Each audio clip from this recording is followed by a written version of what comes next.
خدا کا نام کافی ہے یا میرے اللہ یا میرے اللہ یا میرے اللہ یا میرے اللہ یا میرے اللہ یا میرے اللہ یا میرے اللہ یا میرے اللہ. الحمد لله الذي أبدع الأفلاك والأرضين والصلاة والسلام على من كان نبيا وآدم بين الماء والطين وعلى آله وأصحابه أجمعين أما بعد.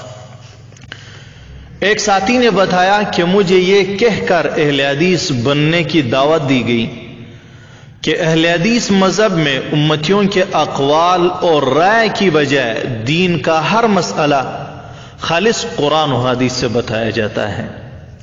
یقین کیجئے میں یہ سن کر بہت ہی حیران ہوا، کیونکہ یہ ایک خوشنما اور دلچسپ نعرہ ہے، اور اکثر عوام کو اسی نعرے نے دھوکے میں ڈال کر غیر مقلد بن چکے ہیں کہ جی اہل حدیث مذہب میں امتیوں کے اقوال اور رائے کی بجائے دین کے تمام مسائل صرف اور صرف قرآن و حدیث سے بتائے جاتے ہیں. اس لیے میں نے مناسب سمجھا کہ جس بھائی کو بھی یہ لامذہب غیر مقلدین غیر مقلدیت کی دعوت دے تو وہ ان سے صرف اور صرف یہ 10 سوالات پوچھے اور مطالبہ کرے کہ صرف اور صرف قرآن و حدیث سے جواب عنایت فرمائے. انشاءاللہ 5 منٹ کے اندر ہی پتہ چل جائے گا کہ کیا واقعی اہل حدیث حضرات تمام مسائل کا حل خالص قرآن و حدیث سے بتاتے ہیں یا امتیوں کے اقوال کی طرف بھاگتے ہیں. آتے ہیں سوالات کی طرف. پہلا سوال، کیا بیوی اور شوہر میں سے ایک کا دوسرے کو خون دینا جائز ہے کہ نہیں؟ دینے کی صورت میں نکاح ٹوٹے گا تو نہیں؟ صرف اور صرف قرآن و حدیث سے جواب عنایت فرما کر ہمیں مشکور و ممنون بنائے. دوسرا سوال، ہم تو کتب فقہ میں نجاست کی 2 قسمیں پڑھ چکے ہیں، نجاست خفیفہ اور نجاست غلیظہ.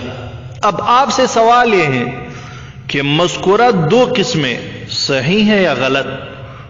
بہر صورت صحیح ہو یا غلط، قرآن یا حدیث صحیح صریح غیر معارض سے جواب عنایت فرمائے. تیسرا سوال، اور وہ قول فعل یا تقریر جو رسول اللہ صلی اللہ علیہ وسلم کی طرف منسوب ہو حدیث کہلاتی ہیں. حدیث کی یہ تعریف قرآن مجید کی آیات مبارکہ یا رسول اللہ صلی اللہ علیہ وسلم کی کسی صحیح صریح حدیث سے بتائیں. چوتھا سوال، امت کو سنت پر چلنے کا حکم ہے یا حدیث پر؟ اگر آپ کہتے ہو کہ حدیث اور سنت میں کوئی فرق نہیں تو پھر سوال یہ ہے کہ کیا ہر حدیث سنت ہے؟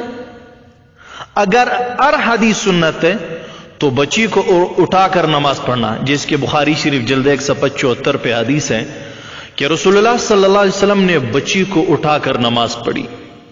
اسی طرح بیت المقدس کی جانب نماز پڑھنا، جیسے کہ احادیث سے ثابت ہے کہ آپ علیہ السلام 1 سال سے زائد عرصہ بیت المقدس کی طرف نماز پڑھتے تھے.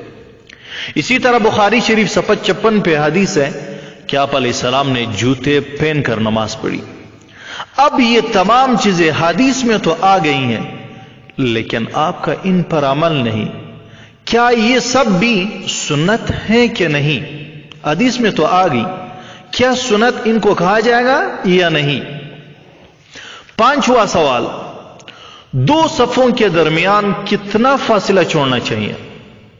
یعنی 1 صف، آدھا صف، کتنا؟ بغیر کسی امتی کے قول کے صرف قرآن و حدیث دلیل میں پیش فرمائے. چھٹا سوال، نسوار اور سگریٹ کا استعمال کرنا شرعاً حرام ہے کہ نہیں؟